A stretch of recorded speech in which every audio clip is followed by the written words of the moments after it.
Welcome to my YouTube channel, A Floating Cloud. අද කතා කරන්නේ සමෝධි බණ්ඩාරගේ ආදරය යුතුරන්න පොත. මේ පොත පටන් ගන්නෙම මෙන්න මේ විදිහට ලියලා. අත ඉදිරි දුක් සුසුම්මට මගේ කරගන්න. හිතවතුනි ඒ සිහින දන් දෙමි අරගන්න. ඔව් යනෙන සුළඟකින් නුඹට හැක විමසන්න. ආදරේ මන් ඔබට උතුරන්න. සමෝධි බණ්ඩාරගේ ආදරේ උතුරන්න පොතේ මම ආස ලස්සනට වචන කරපු කවි ටිකක් මේ විදිහට කියන්න. 58 වෙනි කවිය. මලක් වූ බලයි නම් නටු මත පවරන්න. විරලකට හැකි වේද රළ මුහුදටම හරවන්න. මේ දැනෙන සියලු දේ මගේ නමට පවරන්න. ශේෂ සුසුමක් වෙතොත් සුළඟ මත තවරන්න. තරු උනත් කොතෙක් වෙද අහසකට ඉහ ගන්න. දෙයස අග කඳුළු හැක උරහිසෙන් පිහගන්න. ටිකක් දුක හිතුනාම මතක බැහැ ගැන ගන්න. ඉතින් හිත රිදුනාම ජීවිතය මැනගන්න. 55 වෙනි කවිය. හිස්සුණු තැන්වලට ඔබ මතකයෙන් බිඳක්ගෙන පුරවන්න. එහෙමයි රිද්දෙනම හදවත් හුරුනේ ඉද හිටක හිනහෙන්න. මේ කවිය පුංචි වුණාට මේ කවිය ඇතුලේ ලොකු දෙයක් කියනවා. හිස්සුණු තැන්වලට ඔබ මතකයෙන් බිඳක්ගෙන පුරවන්න. හිස් වෙලා ඉන්න වෙලාවට, දුකෙන් ඉන්න වෙලාවට, එහෙමත් නැත්නම් පුංචි හෝ කඩාවැටීමක් තියෙන වෙලාවට අපේ සතුටු හිතෙන ආදරෙන් පිරුණු පරණ මතකයක් ගෙනවොත් එහෙම අර හිස්සුණු ගතිය එහෙමම නැති වෙලා යනවා. එහෙමයි රිදෙනම හදවත් පරණ මතකයක් අරගෙන පුංචි හෝ වෙලාවකට hina වෙන්නේ කියලා සමෝධි බණ්ඩාර ලියනවා.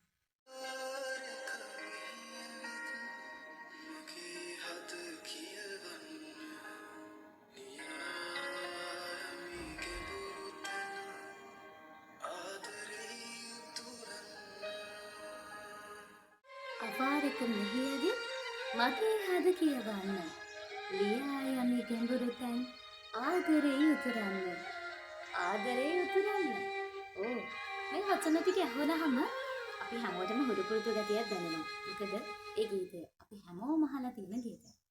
ඉතින් මේක ලියලා තියෙන්නේ සමෝධි බණ්ඩාර. සමෝධි බණ්ඩාර 59 වෙනි කවියේ මෙහෙම ලියනවා. මම හිතනවා මේ කවිය මට සමීපයි කියලා. මොකද මේක කියනවා ප්‍රේමණීය නගරය ගැන. ප්‍රේමණීය නගරයේ වැවරවුම් ගැන. ඉතින් අපි හැමෝම දන්න ප්‍රේමණීය නගරය තමයි අහනුවර. ඉතින් නුවර වැවරවුමට ප්‍රේමයේ වැවරවුම කියලා කියනවා. ඉතින් අපි බලමු 59 වෙනි කවියේ සමෝධි බණ්ඩාර මොනවද කියන්නේ කියලා. හැකි විටක ඇවිත් මේ ප්‍රේමයේ නගරයට වැවරවුමේ හිඳින් අපි ඉර බසින හවසකට. හෙළමු නෙතු වලින් ඔය විඩා පරස සුමකට. ආදරය යලිත් තව එකම එක දවසකට. ඔබට තීරණය කරන්න පුළුවන් ප්‍රේමය ඇතුළේ සුන්දරම විරහවද කියලා. ඇයි විරහව කියන්නේ වේදනාවක් නම් ඒක සුන්දර වෙන්නේ. ඉතින් ඩක් හිතලා බලන්න ඇත්තටම ඇයි විරහව ගැන මේ තරම් කවි ලියවෙන්නේ. ඉතින් මේ සමෝධි බණ්ඩාරගේ ආදරය උතුරන්න කියන පොත ඇතුළේ ගොඩක් තැන්වල මට හම්බුනේ විරහව සම්බන්ධ වචන. විරහව ලස්සන්ට ඉදිරිපත් කරලා. අපි බලමු තවත් ඒ වගේ කවිය. 30 වෙනි කවිය. ප්‍රේමයක් වූ අතර යන විට ඉදිරි කර අංශුක මුෂ්ටි කතාවක් නම් ලියන්නට හැක රැගෙන දිගුමා යාමය යෂ්ටි.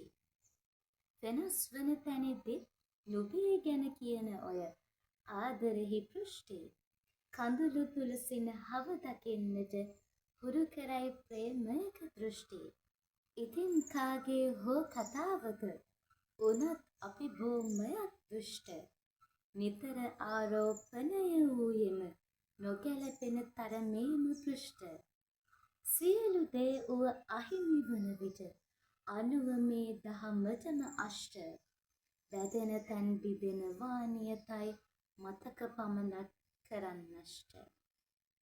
ආයත් කියනවා සියලු දේ වූ අහිමි වන විට අනුවමේ දහමෙම අෂ්ට බැදෙන තැන් බිඳෙනවා නියතයි මතක පමණක් කරන්නෂ්ට.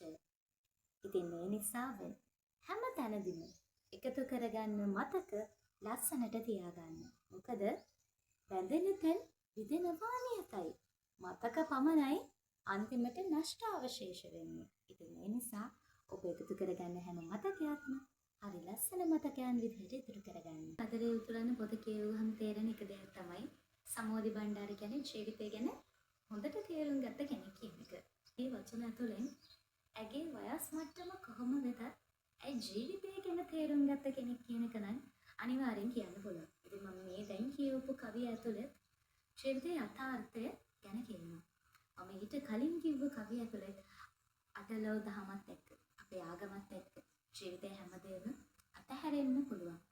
එහෙමත් නැත්නම් ජීවිතේ හැමදේම අස්තීරයි කියන කාරණාව කියනවා. ඉතින් මේ හැම කවියක් ඇතුළෙම විදෙන හිත හදන්නට ධර්මය, ජීවිත අවබෝධය මේ හැමදේම එක්කලා තියෙනවා. 32 වෙනි කවිය. හරියටම හැදුවොත් කොණ්ඩයක් තිබිය යුතුමයි වෙනවා නම් කැවුම. අගකින් ලිව්වොත් රුපියලටත් වැඩියෙන් වටින්නේ රන්පවුම.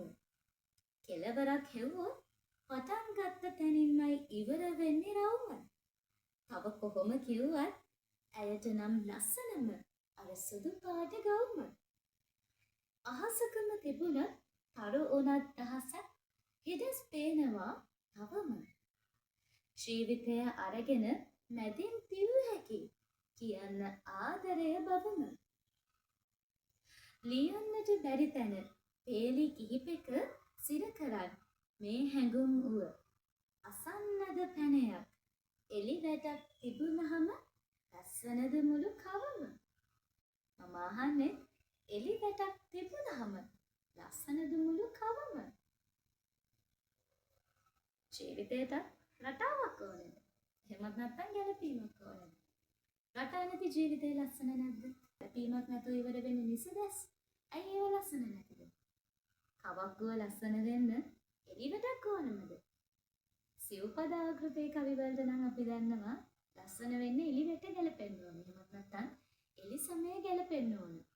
හැබැයි එළි සමය ගැලපුණේ නැහැ. අවසානයේදී මං කියනවා මේ පොත ඔයා අනිවාර්යෙන්ම කියවිය යුතුම පොතක්.